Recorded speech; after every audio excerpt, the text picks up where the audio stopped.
UP triple C by Dev sir पर। तो दोस्तों हमारे इस चैनल पर वीडियो एग्जाम की फुल तैयारी चल रही है। यहाँ पर देख सकते हैं हिंदी की क्लासें, जीके की क्लासें, यूपी जीके की क्लासें, और जल्द यहाँ पर दोस्तों आपकी कह सकते हैं कि आपके रीजनिंग की क्लास आने वाली है। ठीक है, तो आपकी रीजनिंग की भी क्लास यहाँ पर मिलने वाली है जल्द। तो आप लोग नए हैं तो चैनल को सब्सक्राइब कर लीजिएगा। पहली बार जुड़े हैं तो यहाँ पर प्ले लिस्ट के माध्यम से हर एक प्रकार के प्रैक्टिस सेट जो आपके हैं उनको भी आप लोग देखते चलिएगा, है ना, ताकि ज़्यादा आपको दिक्कत ना हो। ठीक है, यहाँ पर स्टार्ट करें भाई। चलिए, यहाँ पर सभी लोग रेडी हैं? आवाज़ मिल पा रही है? बता दीजिए, फिर हम लोग क्लास की स्टार्ट करते हैं फटाफट। चलिए, तो चलिए देखिए, पहला क्वेश्चन दिया गया है कि भारत में निम्नलिखित में से वह स्थल या स्मारक कौन सा है जो यूनेस्को की विश्व सांस्कृतिक धरोहर की सूची में शामिल नहीं है। तो यहाँ पर देखिए, आपका एलोरा की गुफा भी है, कुतुब मीनार भी है, मानस वन्य जीव अभ्यारण्य भी है, यहाँ पर काशी विश्वनाथ मंदिर है क्या? नहीं है ना, तो ऑप्शन बनेगा क्या? यहाँ पर आपका बी नंबर है, राइट हो जाएगा। आगे बढ़िए, क्वेश्चन आपसे दिया गया है, यहाँ पर आपसे कह रहा है वाष्पीकरण की प्रक्रिया के बारे में निम्नलिखित में से कौन सा सही दिया गया है। अब ये वाष्पीकरण जो प्रक्रिया है ये है क्या? यहाँ पर वाष्पीकरण जो प्रक्रिया है दोस्तों क्या है? तो देखिए, यहाँ पर द्रव अवस्था गैसीय अवस्था में बदल जाता है, अर्थात जो द्रव अवस्था होता है ये गैसीय अवस्था में बदल जाना ही क्या होता है? वाष्पीकरण की प्रक्रिया कहलाती है। यहाँ पर आगे बढ़िए, क्वेश्चन आपसे दिया गया है कि खट्टे फलों के सेवन को बढ़ाने से निम्नलिखित में से कौन सी बीमारी ठीक हो सकती है। दोस्तों यहाँ पर अगर खट्टे फल खाए तो आपको कौन सी बीमारी सही हो सकती है, यहाँ पर देखिएगा तो 103 नंबर का ऑप्शन क्या बनेगा? यहाँ पर सी हो जाएगा, स्कर्वी दोस्तों। और साथ में दोस्तों क्या हो जाएगा कि जो बाल आपके यहाँ पर चमकीले नहीं होते हैं, सुंदर नहीं होते हैं, तो बाल भी चमकीले सुंदर हो जाएंगे, है ना। यहाँ पर ऑप्शन सी बनेगा। अगला क्वेश्चन दिया गया है यार आपसे, प्रस्तावित पूर्वी समर्पित फ्रंट कॉरिडोर की लंबाई कितनी है। तो दोस्तों यहाँ पर देखिए, पूर्वी समर्पित माल ढुलाई गलियारा जिसे बोलते हैं, तो यहाँ पर याद रखिए 1839 किलोमीटर इसका जो आंसर है यहाँ पर राइट हो जाएगा दोस्तों। ठीक है ना, इस रेलवे मार्ग की लंबाई 1839 किलोमीटर आपकी है, याद रखिएगा। ठीक है ना, यहाँ पर आगे बढ़िए, क्वेश्चन दिया गया है कि आपसे 1975 में भारत द्वारा लॉन्च किए गए पहले अंतरिक्ष यान का नाम क्या था। ये क्वेश्चन बहुत ही पॉपुलर है, बहुत बार पूछा गया है दोस्तों। यहाँ पर जो आपका आंसर है वो राइट क्या हो जाएगा? आर्यभट्ट। जिसका भी आंसर आ रहा है बिल्कुल राइट हो जाएगा। डेट भी याद रखिएगा, 19 अप्रैल। ठीक है, 19 अप्रैल 1975 याद रखिएगा, और इसका नाम महान गणितज्ञ आर्यभट्ट के नाम पर रखा गया था। अगला क्वेश्चन दिया गया है कि भारत का कौन सा शहर प्रसिद्ध फलकनुमा पैलेस का घर है। चलिए, फलकनुमा पैलेस का घर इनमें से कौन सा है? तो ये है दोस्तों हैदराबाद। क्या हो जाएगा? हैदराबाद इसका आंसर राइट हो जाएगा। आगे बढ़िए, क्वेश्चन दिया गया है, उत्तर प्रदेश दिवस निम्नलिखित में से किस तारीख को मनाया जाता है। चलिए, उत्तर प्रदेश दिवस किस तारीख को मनाते हैं? ऑप्शन डी हो जाएगा 24 जनवरी। क्या 24 जनवरी? यहाँ पर आंसर जो आपका आईडी नंबर है राइट हो जाएगा। इसी दिन 1950 में तो यूनाइटेड प्रोविंस का नाम बदलकर उत्तर प्रदेश कर दिया गया था। आगे बढ़िए, क्वेश्चन दिया गया है कि संयुक्त प्रगतिशील गठबंधन की स्थापना कब हुई थी। संयुक्त प्रगतिशील गठबंधन की स्थापना कब हुई थी दोस्तों? तो ये हुई थी आपके 2004 में दोस्तों। 2004 में इसका आंसर है राइट हो जाएगा दोस्तों।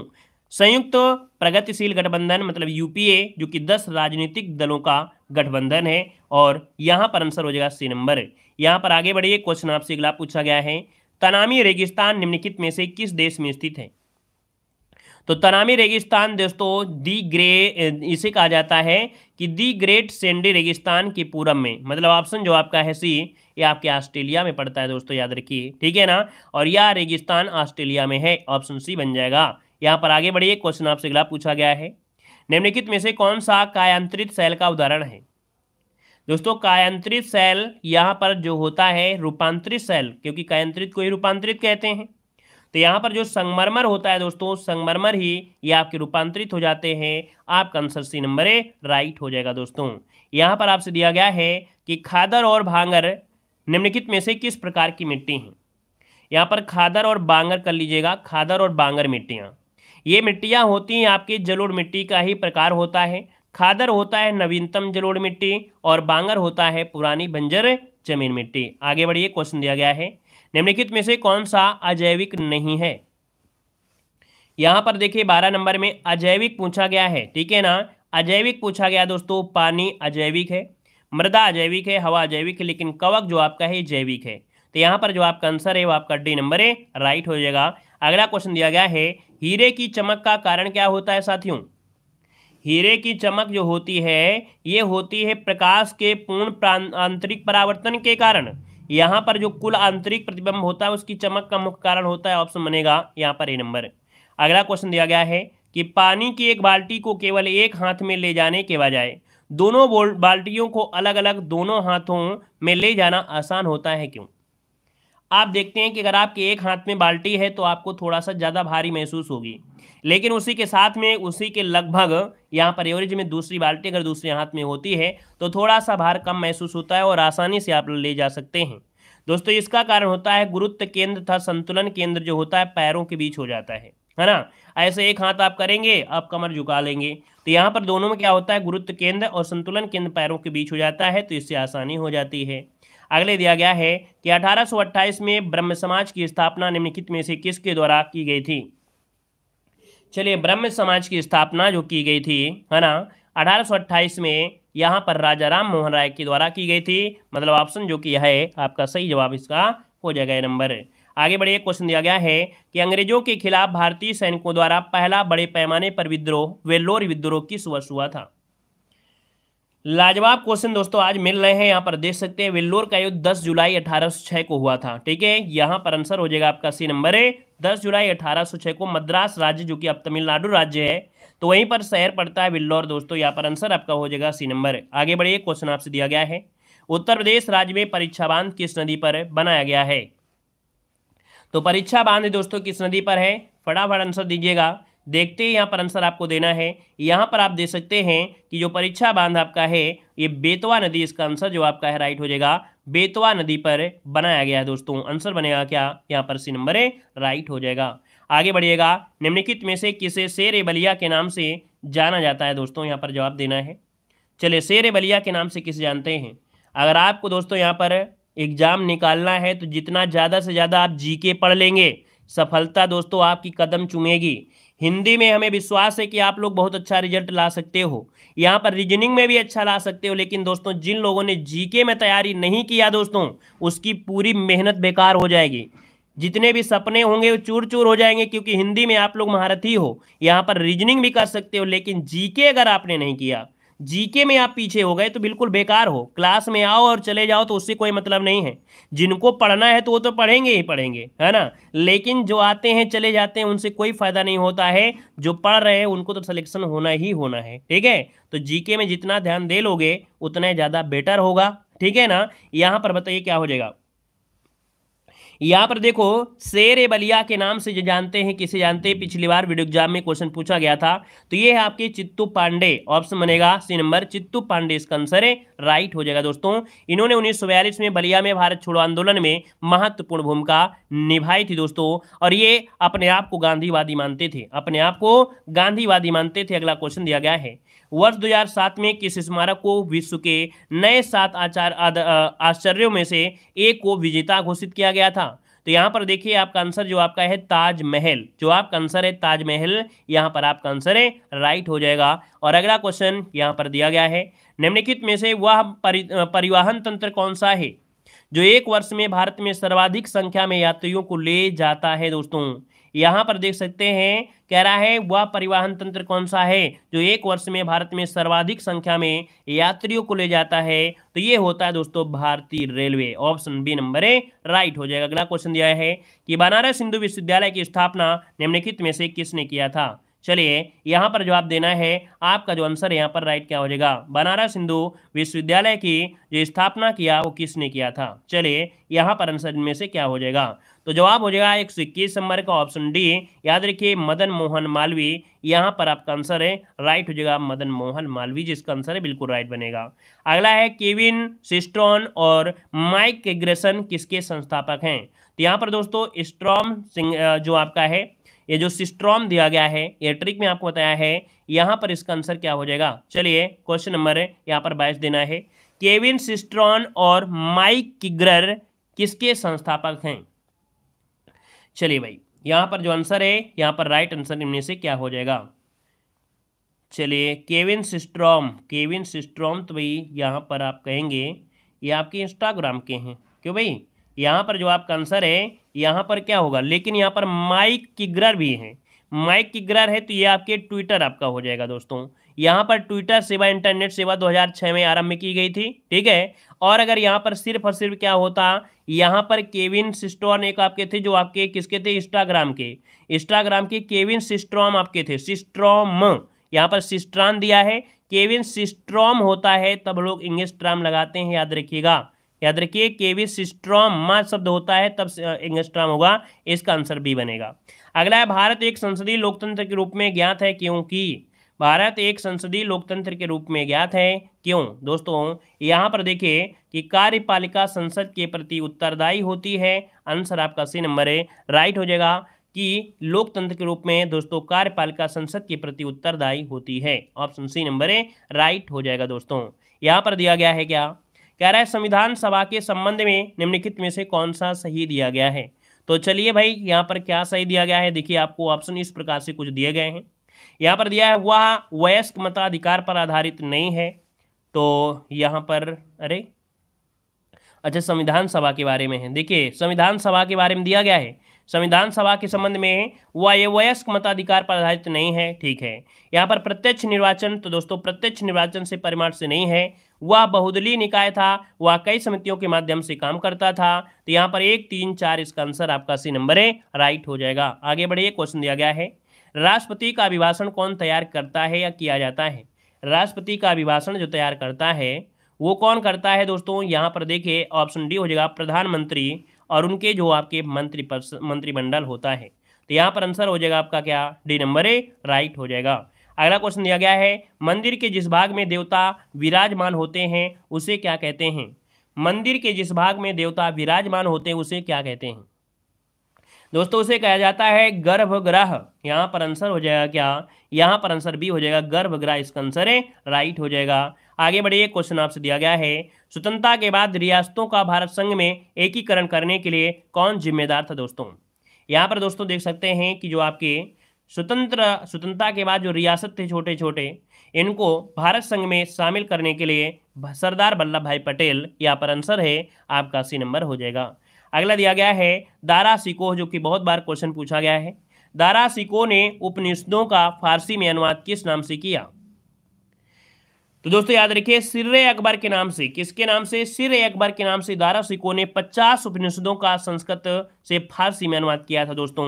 यहाँ पर आंसर बी हो जाएगा, ताकि उन्हें मुस्लिम विद्वान पढ़ सके और उनके अनुवाद को अक्सर सिर्रे अकबर कहा जाता था। आगे बढ़िए, क्वेश्चन दिया गया है कि सिख धर्म की पवित्र पुस्तक कौन सी है? तो यहाँ पर आपका आंसर हो जाएगा आपका डी नंबर, गुरु ग्रंथ साहिब, है ना। ऑप्शन बनेगा आपका डी नंबर है। अगला है कि आरंभिक वैदिक काल में वर्ण व्यवस्था आधारित थी। तो दोस्तों यहाँ पर जो लोग जैसा व्यवसाय करते थे उसको उसी वर्ण व्यवस्था में ही रख दिया जाता था। आपका आंसर सी नंबर है, राइट हो जाएगा दोस्तों। और एक बात याद रखिएगा कि वैदिक काल में, ऋग्वैदिक काल में वर्ण व्यवस्था नामक सामाजिक व्यवस्था थी ही नहीं, ठीक है। ऋग्वैदिक काल में वर्ण व्यवस्था थी ही नहीं, ये आरंभिक वैदिक काल में आई थी। अगला क्वेश्चन यहाँ पर दिया है कि आर्य अनार्यों के साथ अपने संघर्षों में सफल रहे क्यों? आर्य अनार्यों के साथ अपने संघर्ष में सफल रहे थे क्यों? दोस्तों यहाँ पर कारण क्या है कि उन्होंने घोड़ों द्वारा चलाए जा रहे रथों का प्रयोग किया था, ठीक है। उन्होंने घोड़ों द्वारा चलाए जा रहे रथों का प्रयोग किया, इसलिए आर्य अनार्यों के साथ अपने संघर्ष में सफल रहे थे। ऑप्शन डी नंबर है, राइट हो जाएगा। यहाँ पर आगे बढ़िए, क्वेश्चन आपसे अगला पूछा गया है, कह रहा है यहाँ पर प्राचीन पुरुषों द्वारा चाक से बनाए गए चित्र अथवा गहरे लाल रंग के चित्र उत्तर प्रदेश के जिले में अत्यधिक मात्रा में पाए जाते हैं। तो दोस्तों ये आपके हैं कहाँ पर? मिर्जापुर में। कहाँ पर है? मिर्जापुर। इसका आंसर जो है वो आपका राइट हो जाएगा दोस्तों, उत्तर प्रदेश के मिर्जापुर जिले में। यहाँ पर आगे बढ़िए, क्वेश्चन आपसे दिया गया है कि भारतीय ज्ञानपीठ पुरस्कार विजेता प्रथम हिंदी साहित्यकार कौन थे? चलिए यहाँ पर देखिए, भारतीय ज्ञानपीठ पुरस्कार विजेता पूछा गया है और हिंदी साहित्यकार यहाँ पर देखिए आपका जवाब हो जाएगा सुमित्रानंद पंत। ऑप्शन हो जाएगा आपका बी नंबर है, राइट हो जाएगा। सुमित्रानंद पंत यहाँ पर आंसर है, राइट हो जाएगा। और यहाँ पर आगे बढ़िए, क्वेश्चन आपसे अगला पूछा गया है, कह रहा है अत्यधिक बिक्री वाली हैरी पॉटर श्रृंखला की पुस्तकों के लेखक कौन हैं? हैरी पॉटर एक श्रृंखला है दोस्तों, आपने देखा होगा, है ना, ये सीरीज आपकी है और इसके लेखक हैं जेके रॉलिंग। ठीक है, इन्होंने अपना पहला उपन्यास 1997 में जारी किया था, 1997 में। तो यहाँ पर हो जाएगा क्या, यहाँ पर हो जाएगा जेके रॉलिंग, इसका आंसर सी हो जाएगा। अगला क्वेश्चन यहाँ पर दिया गया है, कह रहा है भारत में पूर्व से पश्चिम की ओर बहने वाली सबसे लंबी नदी कौन सी? तो ये सबसे लंबी नदी है, देखो भारत में पूर्व से पश्चिम दिया है, पूरब से पश्चिम, और पूरब से पश्चिम में दोस्तों ये नर्मदा नदी है, याद रखिए नर्मदा नदी है। मध्य प्रदेश गुजरात की एक मुख्य नदी आपकी है दोस्तों, मैकाल पर्वत के अमरकंटक शिखर से निकलती है। ऑप्शन हो जाएगा आपका डी नंबर है, राइट हो जाएगा। यहाँ पर अगला क्वेश्चन दिया गया है, मिशन इंद्रधनुष किस मंत्रालय के अंतर्गत चलाया गया है? मिशन इंद्रधनुष किस मंत्रालय के अंतर्गत चलाया गया है? तो आंसर आपका क्या हो जाएगा, स्वास्थ्य एवं परिवार कल्याण मंत्रालय। ऑप्शन बी नंबर है, राइट इसका आंसर हो जाएगा। यहाँ पर आगे बढ़िए, क्वेश्चन दिया गया है, निम्नलिखित में से किस देश में बलखस झील अवस्थित है? बलखस झील जो आपकी है ये कहाँ पर अवस्थित है? दोस्तों ये जो झील आपकी है ये कजाकिस्तान में पड़ती है। ऑप्शन बी नंबर है, राइट हो जाएगा दोस्तों। और ये जो आपकी है विश्व की 15वीं सबसे बड़ी झील है। इसका 85% भाग कजाकिस्तान में है और 15% भाग चीन में है दोस्तों। आंसर आपका बी बनेगा। अगला क्वेश्चन दिया गया है कि पूंजीगत प्राप्ति सरकार की वह प्राप्ति जिनसे, पूंजीगत प्राप्ति दोस्तों ये आपकी होती है क्या, देयता उत्पन्न होती है, परिसंपत्तियां कम होती हैं। यहाँ पर ए और बी दोनों आंसर इसका राइट हो जाएगा। अगला क्वेश्चन दिया गया है, फ्लेमिंग का बाएं हस्त नियम किससे संबंधित है? फ्लेमिंग का बाएं हाथ का जो नियम है ये संबंधित है आपके किससे? तो दोस्तों यहाँ पर आपने ये आपका जैसे कोई हाथ हो गया, ये अंगूठा है, यहाँ पर ये अंगुली हो गई, यहाँ पर एक ये अंगुली हो गई, ठीक है ना, और दो अंगुली क्या हो गई, समेट दी गई। तो यहाँ पर छोटा मोटा ये आपका हाथ बन गया। तो ये हो जाता है फोर्स के लिए, यहाँ पर ये हो जाता है बी के लिए, है ना, और यहाँ पर होता है धारा आई के लिए। तो यहाँ पर दोस्तों आपका आंसर हो जाएगा 147 में डी, धारा पर चुंबकीय क्षेत्र को यहाँ पर प्रदर्शित करते हैं। ऑप्शन डी बनेगा। आगे बढ़िए, क्वेश्चन दिया गया है कि किन दो देशों की सेना के बीच संयुक्त प्रशिक्षण अभ्यास मित्र शक्ति का आयोजन हुआ है? दोस्तों यहाँ पर देखिए मित्र शक्ति ये आयोजन होता है दोस्तों श्रीलंका के सेना के साथ। यहाँ पर आंसर बी नंबर है, राइट हो जाएगा दोस्तों। आपका जवाब बी नंबर है, राइट हो जाएगा। यहाँ पर आगे बढ़िए, क्वेश्चन आपसे अगला पूछा गया है, कह रहा है आयोडीन की कमी से क्या होता है? आयोडीन की कमी से यहाँ पर क्या होता है? आयोडीन की कमी से बताना है। चलिए, आयोडीन की कमी से यहाँ पर होता क्या है, इसका जवाब दीजिए। 41 नंबर का ऑप्शन सी हो जाएगा, घेंगा रोग होता है। 2011 की जनगणना के अनुसार इनमें से किस राज्य में जनसंख्या में कमी आई है दोस्तों? तो ये आपके आई है नागालैंड में। ऑप्शन यहाँ पर ए नंबर हो जाएगा। 2011 की जनगणना के अनुसार जनसंख्या के संबंध में उत्तर प्रदेश का कौन सा जिला सबसे बड़ा है दोस्तों? जनसंख्या के हिसाब से इलाहाबाद, जो कि ऑप्शन ए नंबर है, राइट हो जाएगा। आगे बढ़िए, क्वेश्चन आपसे अगला पूछा गया है कि सतही जल संसाधन कहाँ उच्चतर है? सतही जल संसाधन ये दोस्तों आपको मिलेगा गंगा के मैदान में दोस्तों। यहाँ पर आंसर हो जाएगा गंगा के मैदान, ए नंबर। अगला है यूरोपा क्लीपर मिशन नासा का आगामी अंतर्ग्रही मिशन है। इसका संबंध किस ग्रह से है? तो यूरोपा क्लीपर मिशन दोस्तों ये आपके बृहस्पति से, क्योंकि यूरोपा ऑलरेडी एक आपको मालूम है किसका है, बृहस्पति का है। निम्नलिखित में से किस मुगल सम्राट द्वारा आगरा के किले का निर्माण कराया गया था? तो यहाँ पर हो जाएगा अकबर, जो कि बी नंबर है, राइट हो जाएगा। अगला क्वेश्चन दिया है, बुद्ध ने अपना पहला धर्मोपदेश देते हुए अपने मत की आधारशिला जो रखी थी वो आपके कहाँ से? तो आपके सारनाथ में, डी नंबर है। अगला क्वेश्चन है, उत्तर प्रदेश के किस स्थल को रामसर स्थल के रूप में नामित किया गया है? तो यहाँ पर देखिए ऊपरी गंगा क्षेत्र, इसका आंसर है डी हो जाएगा। अनुच्छेद 330 में किसका वर्णन है दोस्तों? तो अभी हमने पढ़ाया था लोकसभा में अनुसूचित जाति और जनजाति के लिए स्थान दिया गया है। यहाँ पर दिया गया है भारत के संविधान का निर्माण एक संविधान सभा द्वारा किया गया, जिसकी स्थापना कब हुई थी? तो दोस्तों कैबिनेट मिशन के द्वारा 1946 के अंतर्गत यहाँ पर आंसर आपका ये नंबर है, राइट हो जाएगा। और इसी के साथ दोस्तों ये क्लास कंप्लीट होती है। माइनस मार्किंग बटे 2 है, टारगेट आपको 35 नंबर है। किसका किसका सही टारगेट गया है, जवाब आपको देना है कमेंट बॉक्स में। कितना स्कोर गया है कमेंट बॉक्स में कमेंट करिए। गुड नाइट सभी को, जय हिंद, सभी को वंदे मातरम। डेली क्लास लीजिए।